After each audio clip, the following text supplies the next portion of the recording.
Welcome to టీజీ5 news. ముందుగా headlines చూద్దాం. రాష్ట్ర అభివృద్ధికి బ్యాంకులే బ్యాంక్ బోన్ అన్న బట్టి బ్యాంకులు ముందుకు రాగానే సమగ్ర వృద్ధి సాధ్యమని వెల్లడి. ఎంఎస్ఎంఈ స్టార్టప్లకు బ్యాంకులు ఆక్సిజన్ అన్న ఉప ముఖ్యమంత్రి. పెట్టుబడుల వేగానికి బ్యాంకుల సహకారమే కీ పాయింట్ అని వ్యాఖ్య.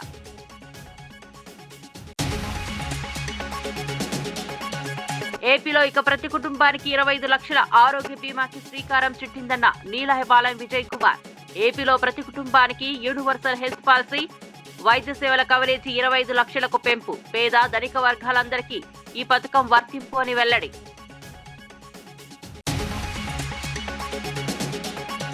టీఆర్ఎస్ తో తనకు ఎలాంటి సంబంధం లేదన్న కవిత. కుట్ర చేసి తనను పార్టీ నుంచి బయటకు పంపారని ఆరోపణ. తుమ్మల వంటి నేతను వదులుకోవడం వల్లే బీఆర్ఎస్ అధికారానికి దూరమైందని విశ్లేషణ. భవిష్యత్తులో తామే బాధ్యతాయుత ప్రతిపక్ష పాత్ర పోషిస్తామని ప్రకటన.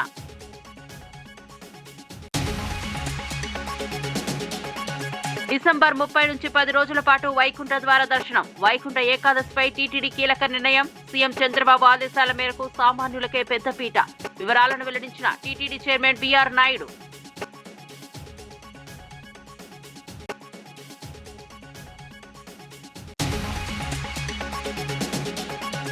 ఇక వార్త వివరాల్లోకి వెళ్తే, రైతులు ఎన్నో ఇబ్బందులు పడుతున్నప్పటికీ చంద్రబాబు మాత్రం అధికారులతో అంతా బాగుంది అనే స్టేట్మెంట్లు ఇప్పించడం బాధాకరమని నెల్లూరు జిల్లా వైఎస్ఆర్సీపీ అధ్యక్షుడు కాకాని గోవర్ధన్ రెడ్డి విమర్శించారు. పంట క్రుషియల్ దశలో ఉండగా యూరియా కొరత రైతులను తీవ్రంగా ఇబ్బంది పెడుతోందని, తక్షణమే యూరియా సరఫరా చేయాలని ప్రభుత్వాన్ని డిమాండ్ చేశారు. అర్హత ఉన్న ప్రతి రైతుకు నిర్బంధంగా రైతు భరోసా అందాల్సిన అవసరం ఉందని, ప్రస్తుతం అనేక మంది రైతులు ఈ లబ్ధి నుండి వెలుపల ఉండిపోయారని పేర్కొన్నారు. కూటమి ప్రభుత్వం రైతుల సమస్యలను అర్థం చేసుకోలేకపోతోందని, పంటల నష్టం, ఎరువుల సమస్య, మార్కెట్ ధరల అస్థిరతపై ప్రభుత్వం స్పందించలేదని అన్నారు. రాష్ట్రంలో వ్యవసాయ రంగం నెమ్మదిగా సంక్షోభ దిశగా సాగుతుండగా ప్రభుత్వం మాత్రం ప్రచారంలో మునిగిపోయిందని, రైతు సంక్షేమంపై ఖచ్చితమైన చర్యలు తీసుకోవాలంటూ కాకాని గోవర్ధన్ రెడ్డి డిమాండ్ చేశారు. మంగళం పడ్డాడు. ఈరోజు ఈ క్రాప్ ఉంటే దాన్ని మొక్కుబడిగా చేశాడు. రైతు భరోసా ఏదైతే పెట్టుబడి సహాయం ఉందో అన్నదాత సుఖీభవ అని పేరు మార్చాడు తప్ప దాన్ని కుదించి వేశాడు. రైతులకు తీవ్రమైనటువంటి అన్యాయం జరుగుతుంది. ఇచ్చేటువంటి పరిస్థితి లేదు. గిట్టుబాటు ధరలు లేక రైతులు తీవ్రమైనటువంటి ఇబ్బందులు పడుతున్నారు. విత్తనం నుంచి విక్రయం దాకా ఉన్నటువంటి రైతు భరోసా కేంద్రాలుంటే ఆ రైతు భరోసా కేంద్రాలను పూర్తిగా నిర్వీర్యం చేశాడు. టెస్టింగ్ ల్యాబ్స్, నాణ్యత పరీక్షల, విత్తనాల దగ్గర నుంచి ఎరువుల దగ్గర నుంచి వాటికి సంబంధించినటువంటివి ఏదన్నా ఉంటే వాటిని పరీక్షించేటువంటి ల్యాబ్స్కి మంగళం పాడేశాడు. ఈరోజు 75 లక్షల ఎకరాలకు సంబంధించినటువంటి పంటకి 5 సంవత్సరాల్లో 7,800 కోట్ల రూపాయలు జమ చేశాం. రికార్డులు మీ దగ్గర ఉన్నాయి, వెరిఫై చేసుకోండి. 7,800 కోట్ల రూపాయలు ఒకటే సంవత్సరంలో 2,987 కోట్లు, దాదాపుగా 3,000 కోట్ల రూపాయలు ఒకే ఆర్థిక సంవత్సరంలో రైతులకు చెల్లించినటువంటి ఘనత జగన్మోహన్ రెడ్డి గారిది. ఆ విధంగా ఆదుకున్నాం రైతుల్ని. రైతుల వెంట ఏ అవసరం ఇచ్చినా సరే నిలిచాం, అండగా నిలిచాం. రైతులకు సంబంధించి ప్రతి దాంట్లో ఇన్పుట్ సబ్సిడీ బకాయిలు ఉంటే ఈరోజు 600 కోట్ల రూపాయలు చెల్లించాల్సి ఉంటే చంద్రబాబు నాయుడు దాని గురించి మాట్లాడటం లేదు. రైతుల బాధలను చూసి చెల్లించడం లేదు. ఆ రోజు ఏ సీజన్లో రైతు నష్టపోతే అదే సీజన్లో ఆ సీజన్ ముగిసే లోపల ఇన్పుట్. ఆంధ్రప్రదేశ్ లో ప్రతి కుటుంబానికి సమగ్ర ఆరోగ్య భద్రత అందించాలనే లక్ష్యంతో కూటమి ప్రభుత్వం ప్రవేశపెడుతున్న యూనివర్సల్ హెల్త్ పాలసీ రాష్ట్రానికి గేమ్ చేంజర్ అవుతుందని AP biodiversity board chairman నీలహపాలెం Vijay Kumar తెలిపారు. మంగళగిరిలోని తెలుగుదేశం పార్టీ కార్యాలయంలో మీడియాతో మాట్లాడుతూ, పేద ధనిక అనే తేడా లేకుండా ప్రతి కుటుంబానికి 25 లక్షల వరకు వైద్య సాయం అందుబాటులోకి వస్తుందని చెప్పారు. వార్షిక ఆదాయం 5 లక్షల లోపు ఉన్న కుటుంబాలకు 2.5 లక్షల వరకు బీమా కంపెనీల ద్వారా క్యాష్లెస్ వైద్యం అందుతుందని, మిగతా వ్యయాన్ని డాక్టర్ ఎన్టీఆర్ వైద్య సేవ ట్రస్ట్ భరిస్తుందని వివరించారు. ఈ విధానం ద్వారా రాష్ట్రంలోని 1.63 కోట్ల కుటుంబాలు లబ్ధి పొందనున్నాయని తెలిపారు. గత వైఎస్ఆర్సీపీ ప్రభుత్వంలో ఆరోగ్యశ్రీ ప్యాకేజీలు రేట్లు గందరగోళంగా ఉండేవని, కానీ ఇప్పుడు ఒకే ప్యాకేజీ కింద నాణ్యమైన వైద్యం అందించేలా ప్రభుత్వం ఏర్పాటు చేసిందన్నారు. రాష్ట్ర వ్యాప్తంగా 2,493 నెట్వర్క్ ఆసుపత్రుల్లోని 31 సూపర్ స్పెషాలిటీ విభాగాల్లో ఈ సేవలు అందుబాటులో ఉంటాయని విజయ్ కుమార్ స్పష్టం చేశారు. ఈ ప్రాజెక్టు గురించి చాలా మందికి తెలుసు కూడా. ఏంటంటే రాష్ట్రంలోని ప్రతి ఒక్క కుటుంబానికి, ప్రతి ఒక్కరికి హెల్త్ ఇన్సూరెన్స్ చేస్తున్నాము. ఇప్పుడు హెల్త్ ఇన్సూరెన్స్ అంటే కేవలం కొంతమంది డబ్బు ఉన్నోళ్ళు, లేకపోతే పెద్ద పెద్ద ఉద్యోగాలు చేసేవాళ్ళు, కార్పొరేట్లో ఉండేవాళ్ళు, ఐటీ వాళ్ళు, ఇట్లాంటి వాళ్ళకి హెల్త్ ఇన్సూరెన్స్ ఉంటుంది. వాళ్ళు నేరుగా పోయి క్యాష్లెస్ అంటే డబ్బులు ఇవ్వకుండానే, నగదు రహితంగానే, డబ్బులు ఇవ్వకుండానే నేరుగా హాస్పిటల్కి పోతారు. ఆ ఇన్సూరెన్స్ కంపెనీతో అక్కడ ఉండే వాళ్ళు మాట్లాడతారు. సరే అండి సార్, మీరు పోయి పలానా రూమ్ అని రూమ్ కేటాయిస్తారు. వాళ్ళకి ఏమంటారు, వైద్యం జరుగుతుంది. ఇలాగే అందరికీ జరగాలి కదా, ఎందుకు జరగకూడదు? ఆ ఆలోచనలో నుంచి పుట్టిందే యూనివర్సల్ హెల్త్ ఇన్సూరెన్స్. అంటే మొత్తం సార్వజనికంగా, సార్వత్రికంగా ఆంధ్రప్రదేశ్లో ఉన్న ప్రతి ఒక్క కుటుంబానికి ఇన్సూరెన్స్ చేయించాలి, హెల్త్ ఇన్సూరెన్స్, ఆరోగ్యపరమైన ఇన్సూరెన్స్ చేయించాలి అన్న దీంట్లో నుంచి. మరి ఎన్టీఆర్ వైద్య సేవ ఉంది కదా అంటారేమో. ఎన్టీఆర్ వైద్య సేవ ఉంటుంది. ఎన్టీఆర్ వైద్య సేవ అమల్లో లేని వాళ్ళకి, దాని కిందకి రాని వాళ్ళకి, ఎన్టీఆర్ వైద్య సేవ కింద ఆ ఫెసిలిటీ లేని వాళ్ళకు కూడా, అంటే ఏపీఎల్ వాళ్ళకు కూడా, బీపీఎల్తో పాటు ఏపీఎల్ వాళ్ళకు కూడా సంవత్సరానికి 2,50,000 రూపాయల విలువైన ఇన్సూరెన్స్ను, హెల్త్ ఇన్సూరెన్స్ను రాష్ట్ర ప్రభుత్వం ప్రతి ఒక్కరికి కల్పించబోతోంది. ఓకే, ఇది రాబోయే నూతన సంవత్సరంలో కూటమి ప్రభుత్వం తీసుకున్న అతిపెద్ద నిర్ణయం. దీనికి డబ్బులు ఖర్చు అవ్వచ్చు, కానీ ఆరోగ్యమే మహాభాగ్యం అంటారు. హెల్త్ ఈజ్ వెల్త్ అని మనం చాలాసార్లు చదువుతుంటాం. సో ఆరోగ్యం బాగుంటేనే రాష్ట్రం. స్థానిక సంస్థల ఎన్నికలకు 42% బీసీ రిజర్వేషన్లు లేకుండానే నిర్వహించిన బీసీ వర్గాలను అవమానపరచడమేనని మాజీ మంత్రి శ్రీనివాస్ గౌడ్ తీవ్రంగా విమర్శించారు. కాంగ్రెస్ ప్రభుత్వం బరితెగించి బీసీలను మోసం చేస్తోందని, ఈ అన్యాయంపై బీసీ సంఘాలు ఏకతాటిపైకి రావాలని పిలుపునిచ్చారు. కాంగ్రెస్, బీజేపీ పార్టీలో ఉన్న బీసీ నేతలు కూడా 42% రిజర్వేషన్ల కోసం పోరాడాలని ఆయన స్పష్టం చేశారు. బీసీలను మోసం చేసిన కాంగ్రెస్ కు ప్రజలు తగిన బుద్ధి చెబుతారని, రేపు నిర్వహించే బీసీ జేఏసీ సమావేశంలో భవిష్యత్ కార్యాచరణ నిర్వహించనున్నట్లు తెలిపారు. జూబ్లీహిల్స్ ఉప ఎన్నిక ఫలితం ఒకటైతే గ్రామాల్లో నెలకొన్న పరిస్థితులు పూర్తిగా వేరని చెప్పారు. గ్రామాల్లో తీవ్ర అసంతృప్తి ఉందని, ఏ ఎన్నికలు జరిగినా కాంగ్రెస్ పార్టీకి గట్టి బోధపడుతుందని హెచ్చరించారు. స్థానిక సంస్థల్లోనే కాదు, చట్టసభల్లో కూడా బీసీలకు రిజర్వేషన్లు తప్పనిసరిగా కల్పించాలని శ్రీనివాస్ గౌడ్ డిమాండ్ చేశారు. ఏ పార్టీ అయితే కట్టుబడలేదో ఆ పార్టీ జేసీకి చెల్లిపోయింది. మరి దాన్ని ఏం చేస్తూ చూస్తాం ఖచ్చితంగా కూడా. ఇలా ఆ పార్టీలో ఉన్నటువంటి బీసీ నాయకులు కూడా ఆలోచన చేయాలి. వాళ్ళకే నష్టం జరుగుతుంది ముఖ్యంగా. ఎందుకంటే ఇంకా కార్పొరేషన్ చైర్మన్లు ఇవ్వమన్నాం, మంత్రి పదవులు ఇవ్వాలని చెప్పినాం, అవన్నీ ఖాళీలన్నీ భర్తీ చేయాలని చెప్పినాం. 42% ఓన్లీ స్థానిక సంస్థలే కాదు, అన్నింటిలో ఇస్తామన్నారు. మీరు మంత్రి పదవులలో ఇస్తామన్నారు, కార్పొరేషన్ చైర్మన్లు ఇస్తామన్నారు, విద్యా ఉద్యోగాలు ఇస్తామన్నారు, అన్నింటిలో ఇస్తామన్నారు. ఇక్కడ ఇవ్వట్లేదు. కనుక మేము ఖచ్చితంగా ఇంత చెప్పిన తర్వాత 42% మాట తప్పుతారు అనుకోలేదు. ఇలా మాట తప్పడం అంటే ఎన్ని అబద్ధాలు చెప్తే నమ్ముతున్నారు, ఇంకా ఎన్ని మోసాలు చేసినా ప్రజలు ఓట్లు వేస్తున్నారు. జూబ్లీహిల్స్లో గెలిచినాం, అయిపోయింది. ఇంకా జూబ్లీహిల్స్లో గెలవగానే ఇదే వేవ్ ఉంది అని అనుకుంటున్నారు. జూబ్లీహిల్స్ ఎలక్షన్ వేరు, దాని కథాకారకాన వేరు, దానికి సంబంధించింది వేరు. ఇలా గ్రామాల్లో ఉన్నటువంటి పరిస్థితి వేరు. ఇలా గ్రామాల్లో సతమతం అవుతున్నారు. పత్తి రైతులు గిట్టుబాటు ధర లేక రోడ్ల మీద పత్తి వాడేసిపోతున్నారు. మొక్కజొన్నకు గిట్టుబాటు ధర లేదు, వరికి గిట్టుబాటు ధర లేదు, కరెంటు లేదు, వ్యవసాయం ఇదైపోయింది. గ్రామాలు ఇటు ఉడుకుతూ ఉన్నాయి. మళ్ళీ అందులో కనీసం ఏదో 42% వస్తే రాజకీయంగా నిర్ణయం తీసుకున్నది కదా ఈ పార్టీ అని అనుకున్నది. కానీ అది కూడా కాదని చెప్పి మోసం చేస్తే ఎట్టి పరిస్థితుల్లో కూడా మేము ఊరుకోము. దాని మీద ఒకవేళ కలిసి వచ్చే బీసీ సంఘ నాయకులను కలుపుకొని ముందు తీసుకెళ్తాం. పార్టీ పరంగా మేమేం చేయాలనో మా నాయకుడు నిర్ణయం ప్రకారం మేము ముందుకెళ్తాం. మా నాయకుడు ఒక స్వేచ్ఛగా బీసీల గురించి ఖచ్చితంగా మీరు మాట్లాడండి, కొట్లాడండి, మీరు నిలదీయండి అని చెప్పడం జరిగింది. మమ్మల్ని తమిళనాడు పంపించారు. తమిళనాడు తరహా తీసుకురావాలని చెప్పి మాకు సూచించడం జరిగింది. ప్రభుత్వానికి ఎప్పటికప్పుడు మేమే సూచించినాం. వాళ్ళు తప్పులు తడక పోతుంటే డెడికేటెడ్ కమిషన్ వేసిన మా నిర్ణయం ప్రకారమే, ప్లస్ అసెంబ్లీలో కూడా ఏకగ్రీవ తీర్మానం మా కేటీఆర్ గారి నాయకత్వంలో అందరూ ఏకగ్రీవ తీర్మానం చేయడం జరిగింది. అఖిలపక్షం ఢిల్లీ తీసుకెళ్తే మేము వస్తామని చెప్పడం జరిగింది. కానీ ఏనాడు కూడా ప్రతిపక్షంలో ఉన్నప్పుడు విశాఖ ఉక్కు ఆంధ్రుల హక్కు అని చెప్పిన చంద్రబాబు అధికారంలోకి వచ్చిన వెంటనే విశాఖ స్టీల్ ప్లాంట్ పై అక్కసు వెళ్లగక్కడం ప్రజలను అయోమయానికి గురి చేస్తోందని ఎర్రగొండపాలెం ఎమ్మెల్యే తాటిపర్తి చంద్రశేఖర్ తీవ్రంగా విమర్శించారు. స్టీల్ ప్లాంట్ ఉద్యోగులపై పని చేయకపోతే జీతాలు ఎలా ఇస్తారని మాట్లాడిన చంద్రబాబు ఇప్పుడు ఏం పని చేస్తున్నాడో చెప్పాలని సవాల్ విసిరారు. ప్లాంట్ సమస్యలపై పరామర్శించిన ప్రభుత్వం పవన్ కళ్యాణ్ కోసం ప్రత్యేక ఫ్లైట్లు అందించడం ప్రాధాన్యమా అని ఆయన ప్రశ్నించారు. స్టీల్ ప్లాంట్ ను రక్షించడానికి ప్రభుత్వం ఎలాంటి చర్యలు తీసుకుంటుందో స్పష్టత ఇవ్వాలని డిమాండ్ చేశారు. ప్రజలకు హామీ ఇచ్చిన విధంగా విశాఖ స్టీల్ ను కేంద్రం రాష్ట్రం కలిసి కాపాడాలంటే మాటలు కాదు పనులు చేయాలని చంద్రశేఖర్ అన్నారు. ప్రజా ప్రయోజనాలన్నా రాజకీయ లాభాలన్నా ఏది ముఖ్యమో చంద్రబాబు నిర్ణయించుకోవాల్సిన సమయం ఇదేనని వ్యాఖ్యానించారు. ఆయనకి స్పెషల్ ఫ్లైట్ లేంది, స్పెషల్ హెలికాప్టర్ లేంది, మిలిటరీ ప్యాంట్లు వేసుకొని ఊర్ల మీద పడి తిరగడం ఏంటి? ఎర్ర శాండిల్ అమ్మి డబ్బు తెస్తానన్నటువంటి వ్యక్తి ఎర్ర శాండిల్ ముందుకెళ్ళి ఫోటోషూట్ చేయడం ఏంది? పొద్దున టిఫిన్ హైదరాబాద్లో, మధ్యాహ్నం లంచ్ తాడేపల్లిలో, డిన్నర్ తిరుపతిలో, మళ్ళీ పడుకునేది హైదరాబాద్లో. ఎక్కడిది ఇదంతా డబ్బు? అదే ట్యాక్సులు కట్టిన డబ్బు కాదా? ఇవాళ పేదవాడు జీతం కష్టపడి తీసుకుంటుంటే హేళన చేస్తున్నాం. మరి మీరేం కష్టపడుతున్నారు? ముగ్గురు వ్యక్తులు విచ్చలవిడిగా విహారయాత్రలు తిరుగుతూ విచ్చలవిడిగా ప్రైవేటు ఫ్లైట్లు వేసుకొని తిరుగుతున్నటువంటి పరిస్థితి ఏ రాష్ట్రంలో అన్నా ఏ ప్రభుత్వంలో అన్నా కనపడుతుందా? చూసామా మనం? చలో ముఖ్యమంత్రి గారంటే బిజీగా ఉంటారు, చాలా షెడ్యూల్స్ ఉంటాయి కాబట్టి రోడ్డు ప్రయాణం చేయలేక చేస్తే సమయం సరిపోదని హెలికాప్టర్లో స్పెషల్ ఫ్లైట్లో తిరుగుతారంటే ఒప్పుకుందాం కొంచెంసేపటికి. మరి లోకేష్ గారికి ఏం బిజీ? ఏంటి స్పెషల్ ఫ్లైట్లు? అది హైదరాబాద్ ఇంటికి వెళ్ళడానికి స్పెషల్ ఫ్లైట్లు ఏంటి? ఇది దుబారా ఖర్చు కాదా?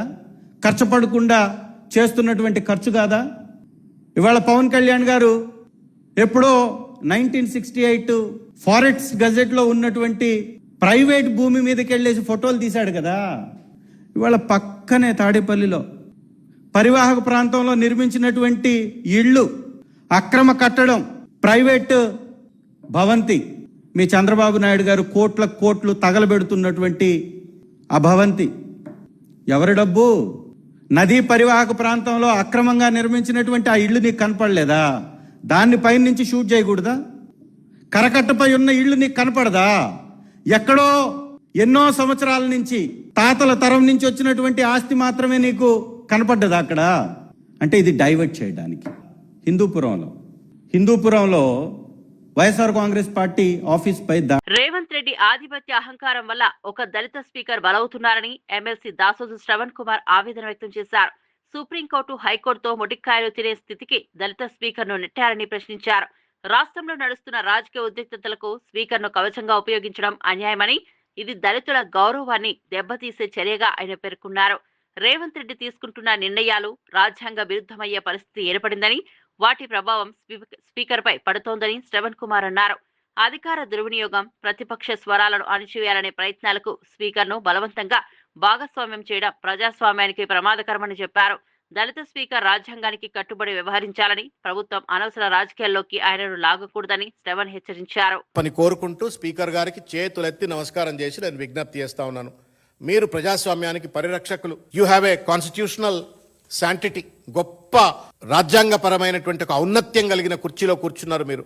న్యూట్రాలిటీ, ఇంపార్షియాలిటీ మెయింటైన్ చేస్తూ రాజ్యాంగాన్ని కాపాడుతూ తరతరాలకు ఒక చరిత్రగా నిలిచేటువంటి ఒక పొజిషన్లో ఉన్నటువంటి ఒక మీరు ఇవాళ రేవంత్ రెడ్డి ఒత్తిడికి లోను కాకుండా వెంటనే ఈ డిస్క్వాలిఫికేషన్ పైన నిర్ణయం తీసుకొని వీళ్ళందరినీ డిస్క్వాలిఫై చేయాలని చెప్పని కోరుతా ఉన్నాను. మవలాంకర్ అని చెప్పని ఒక స్పీకర్ ఉంటుండేవాడు, first speaker of the country, Ganesh Mavalankar అని చెప్పని. జవహర్లాల్ నెహ్రూ లాంటి వాడిని సైతం, అటువంటి పెద్ద మనిషిని సైతం ఒకవేళ గనక తప్పు చేసినట్టుగా కనబడితే సభలో ఆయనను కూడా హెచ్చరించినటువంటి ఒక ఘనాపాటి స్పీకర్ ఆయన ముందు ఎవరు నిలబడి మాట్లాడటానికి కూడా. అందుకే మవలాంకర్ అంటే వాట్ ఏ గ్రేట్ స్పీకర్ అని చెప్పని చరిత్ర చెప్తుంది.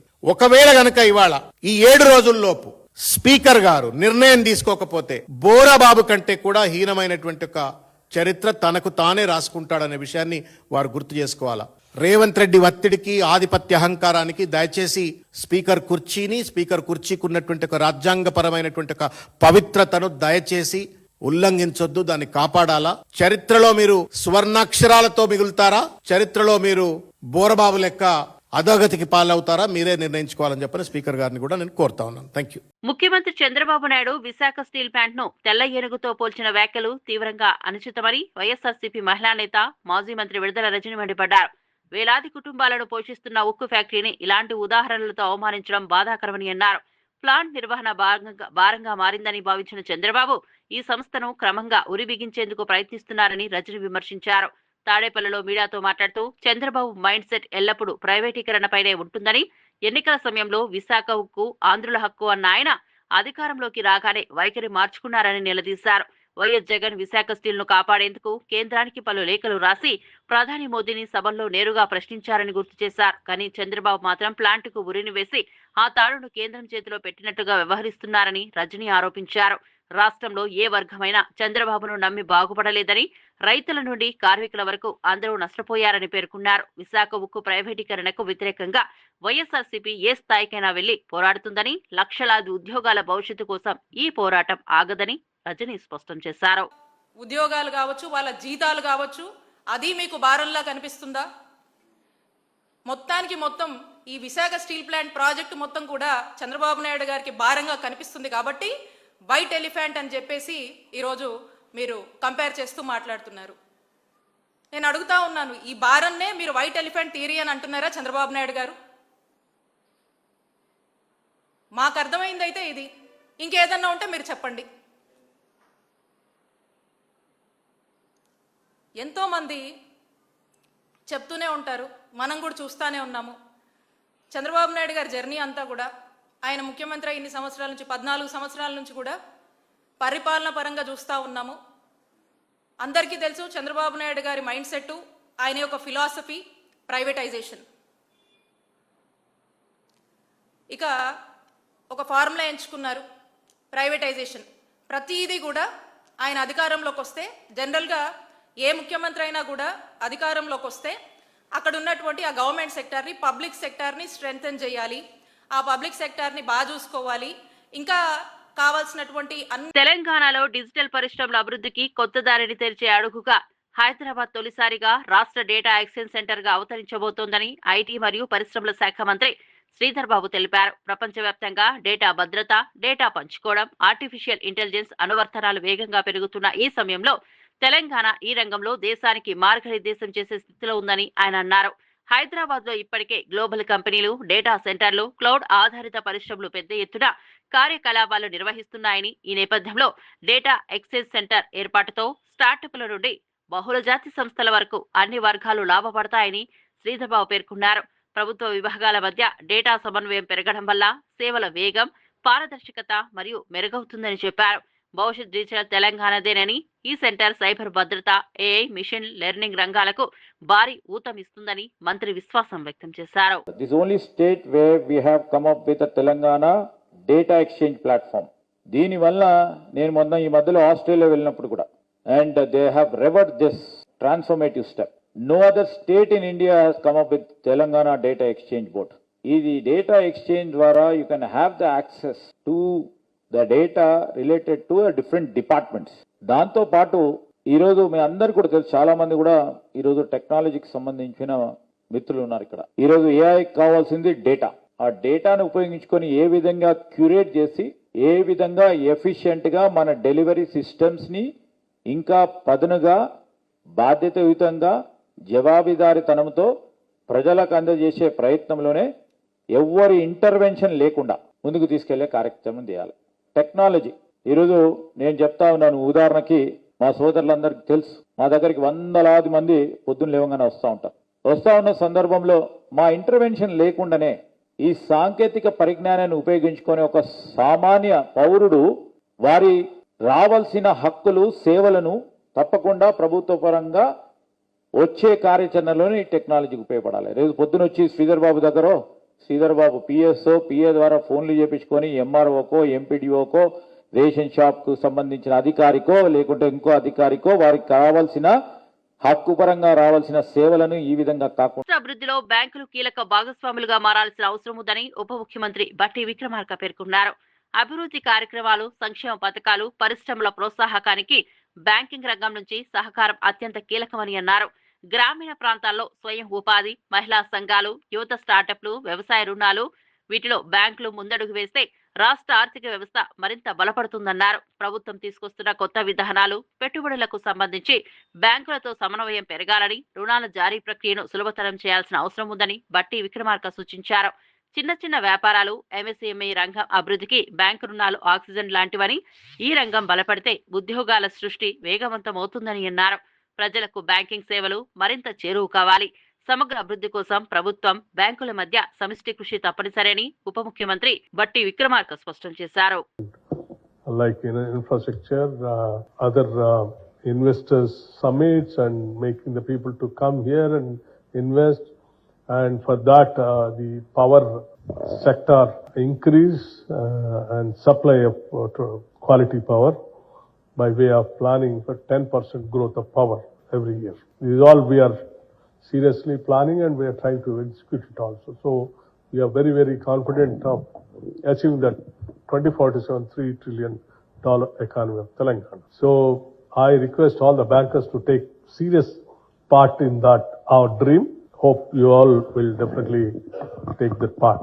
Rural transformation. రాష్ట్రంలో రెడ్ బుక్ రాజ్యాంగం నడుస్తోందని ముఖ్యమంత్రి చంద్రబాబు తీరే నియంత పాలనను గుర్తు చేస్తోందని మాజీ ఎమ్మెల్యే అలజంగి జోగారావు మండిపడ్డారు. ప్రభుత్వం చర్యలను ప్రశ్నించే వారందరిపై కేసులు పెట్టడం, అరెస్టులు చేయడం పరిపాలనలోని అహంకారాన్ని స్పష్టంగా చూపిస్తోందన్నారు. వైఎస్ఆర్ కాంగ్రెస్ పార్టీ అధికార ప్రతినిధి కారుమూరి వెంకటరెడ్డిని హైదరాబాద్ లోని ఇంటి నుంచి ఎలాంటి నోటీసులు ఇవ్వకుండా పోలీసులు తీసుకెళ్లడం అత్యంత నిరంకుశ చర్యగా ఆయన వ్యాఖ్యానించారు. ఆయనను ఎక్కడికి తీసుకెళ్తున్నారు, ఎందుకు తీసుకెళ్తున్నారు అన్న వివరాలు కుటుంబ సభ్యులకు తెలియజేయకపోవడం చట్ట విరుద్ధమని, ఇది ప్రజాస్వామ్యానికి అవమానమని జోగారావు ఆగ్రహం వ్యక్తం చేశారు. ప్రశ్నించే వారిని బెదిరించడం, అరెస్టులు చేయడం నియంతల పాలన లక్ష్యమని, ప్రస్తుతం అదే పరిస్థితి ఆంధ్రప్రదేశ్లో నెలకొన్నదని అన్నారు. ప్రజాస్వామ్యంలో అభిప్రాయ స్వేచ్ఛను అణిచివేయడం అసలు అనుమతించరాదని, ఇలాంటి దుర్వినియోగంపై ప్రజలు తగిన సమయంలో తీర్పిస్తారని జోగారావు హెచ్చరించారు. ఆయనకి ముందస్తు నోటీసులు ఇవ్వకుండా పోలీసులతో అమానుషంగా ప్రవర్తన చేయడము, మరొక ఇంట్లో ఉన్న ఆడలపై కూడా ఒక విచక్షణారహితంగా పోలీసులు ప్రవర్తించడం శోచనీయమని చెప్పి నేనైతే ఈ తెలుగుదేశం ప్రభుత్వానికి సూటిగా హెచ్చరిస్తున్నాం. అయ్యా, నువ్వు ఎంతమంది ప్రశ్నించే గుర్తులు నొక్కుతావు?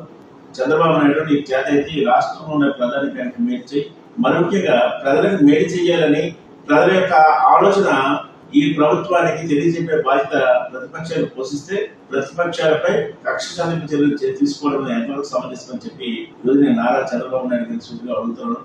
మరి ముఖ్యంగా ఈ రోజు కారుమూరి వెంకటరెడ్డి అరెస్ట్ ని ఒకసారి పరిశీలన చేస్తే ముందస్తు నోటీసులు లేవు, 41 CRPC నోటీసు ఇవ్వకుండా తుమ్మల నాగేశ్వరరావు వంటి అనుభవజ్ఞుడైన నాయకుని దూరం చేసుకోవడం బీఆర్ఎస్ చేసిన అతిపెద్ద పొరపాటని తెలంగాణ జాగృతి అధ్యక్షురాలు కల్వకుంట్ల కవిత అన్నారు.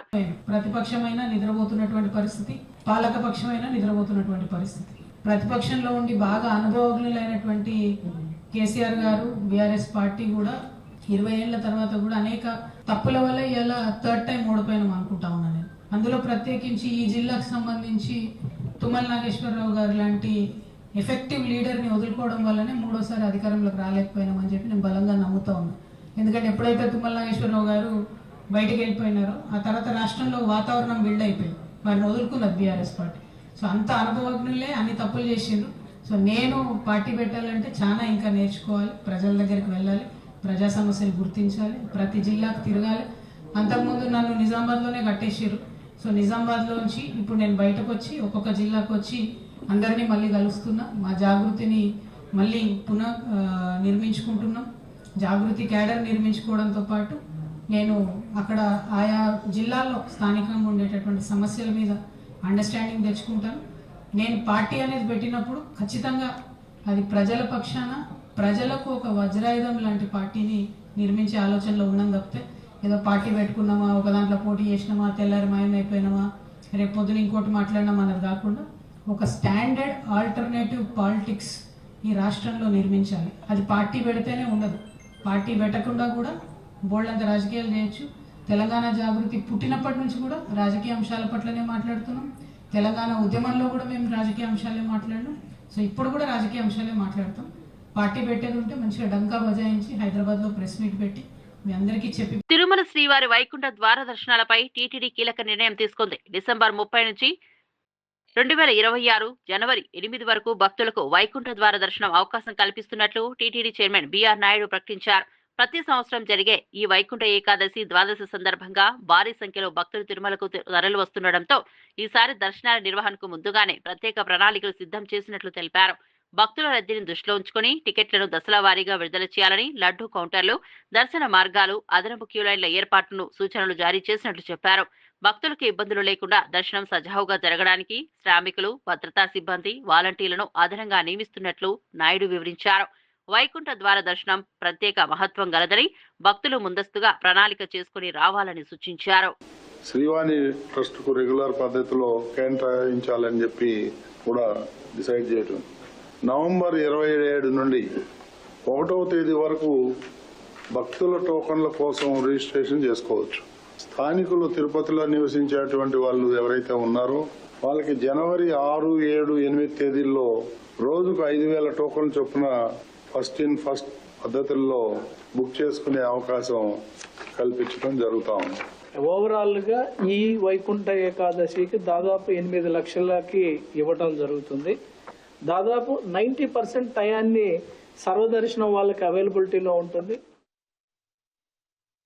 అఖండ 2పై అభిమానుల్లో భారీ అంచనాలు నెలకొన్న నేపథ్యంలో నటీమణి సంయుక్త మీనన్ చేసిన వ్యాఖ్యలు మరింత ఆసక్తిని రేకెత్తించాయి. తన పాత్ర గురించి ఇప్పుడే ఏమీ వెల్లడించలేనని, అందులో పెద్ద రహస్యం దాగి ఉందని ఆమె స్పష్టం చేశారు. దర్శకుడు బోయపాటి శ్రీ రూపొందిస్తున్న ఈ సీక్వెల్లో ప్రతి పాత్రకు ప్రత్యేక శక్తి, విలువ ఉంటుందని, తనది మరింత ముఖ్యమైనదిగా ప్రేక్షకులు గుర్తిస్తారని చెప్పారు. అఖండ మొదటి భాగం భారీ విజయాన్ని సాధించడంతో రెండవ భాగంపై దేశవ్యాప్తంగా చర్చ కొనసాగుతోంది. బాలకిషోర్ శివతత్వం, ధర్మ సంహారం నేపథ్యంలో వచ్చే అఖండ 2లో విజువల్, గ్రాండియర్, యాక్షన్ సీక్వెన్స్ లు మరింత అద్భుతంగా ఉండనున్నాయని సినీ వర్గాలు చెబుతున్నాయి. సంయుక్త మీనన్ వ్యాఖ్యలతో సినిమాలో ఆమె రోల్ పై ఊహాగానాలు మరింత పెరిగాయి. Different style of movie. I am a big fan of Telugu commercial cinema. థియేటర్లో ఆ పండగ, ఆ సెలబ్రేషన్, అది అవన్నీ చేయాలంటే ఈ కాంబినేషన్లో బాలకృష్ణ గారు కాంబినేషన్, బాలకృష్ణ గారు, బోయపాటి గారి కాంబినేషన్లో ఇలాంటి ఒక మూవీయే రావాలి. So I'm so happy. నాకు ఈ అవకాశం వచ్చినప్పుడు I didn't have to think second time that ఇది చెయ్యాలి అని నాకు అనిపించింది. నా క్యారెక్టర్ గురించి ఇంకా చెప్పాలన్నది ఉంది, కానీ దాంట్లో కొన్ని సస్పెన్సెస్ ఉన్నాయి కాబట్టి నేను ఎక్కువ చెప్పలేము ఇప్పుడు. నా క్యారెక్టర్ గురించి ఏం చెప్పలే కదా దాంట్లో తెలుసు కానీ ఈ సాంగ్ మాత్రం ఒక బర్త్డే సెలబ్రేషన్ సాంగ్, ఒక సిచ్యువేషన్ వస్తుంది. అది ఈ సాంగ్ గురించి సార్ ఏం చెప్పారంటే, మన మూవీలో ఇదే ఒక మాస్ సాంగ్. మన బాలీబాబు గారి ఫ్యాన్స్ థియేటర్కి వస్తే వాళ్ళకి ఈ మూవీ చూస్తున్నప్పుడు సెలబ్రేట్ చేయాలని, డ్యాన్స్ చేయాలని ఉంటుంది. సో దాన్ని బట్టి you have to go completely ఆ సెలబ్రేషన్ మూడ్లో ఈ సాంగ్స్ వేస్తాము. సో ఇది నాకు ఫస్ట్ ఎక్స్పీరియన్స్ అనమాట, ఇలాంటి ఒక మాస్ సాంగ్ షూట్ చేయడం. అది భాను మాస్టర్ థ్యాంక్స్ చెప్పాలి, పెద్ద థ్యాంక్స్ చెప్పాలి. బికాస్ ఆ స్పేస్ ఇచ్చి నాకు ఆ స్టెప్స్ ఇవన్నీ I enjoyed a lot master. మీరు టీమ్. బులెటిన్ ముగించే ముందు హెడ్లైన్స్ మరోసారి చూద్దాం. రాష్ట్ర అభివృద్ధికి బ్యాంకులే బ్యాంక్ బోన్ అన్న బట్టి, బ్యాంకులు ముందుకు రాగానే సమగ్ర వృద్ధి సాధ్యమని వెల్లడి. ఎంఎస్ఎంఈ స్టార్టప్లకు బ్యాంకులు ఆక్సిజన్ అన్న ఉప ముఖ్యమంత్రి. పెట్టుబడుల వేగానికి బ్యాంకుల సహకారమే కీ పాయింట్ అని వ్యాఖ్య.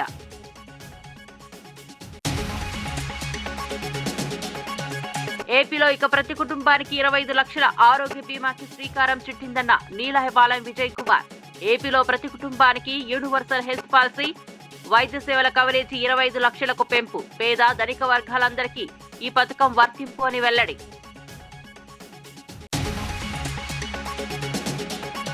టీఆర్ఎస్ తో తనకు ఎలాంటి సంబంధం లేదన్న కవిత. కుట్ర చేసి తనను పార్టీ నుంచి బయటకు పంపారని ఆరోపణ. తుమ్మల వంటి నేతను వదులుకోవడం వల్లే బీఆర్ఎస్ అధికారానికి దూరమైందని విశ్లేషణ. భవిష్యత్తులో తామే బాధ్యతాయుత ప్రతిపక్ష పాత్ర పోషిస్తామని ప్రకటన.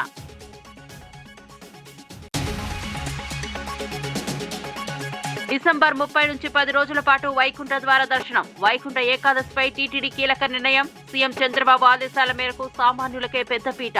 వివరాలను వెల్లడించిన టీటీడీ చైర్మన్ బీఆర్ నాయుడు.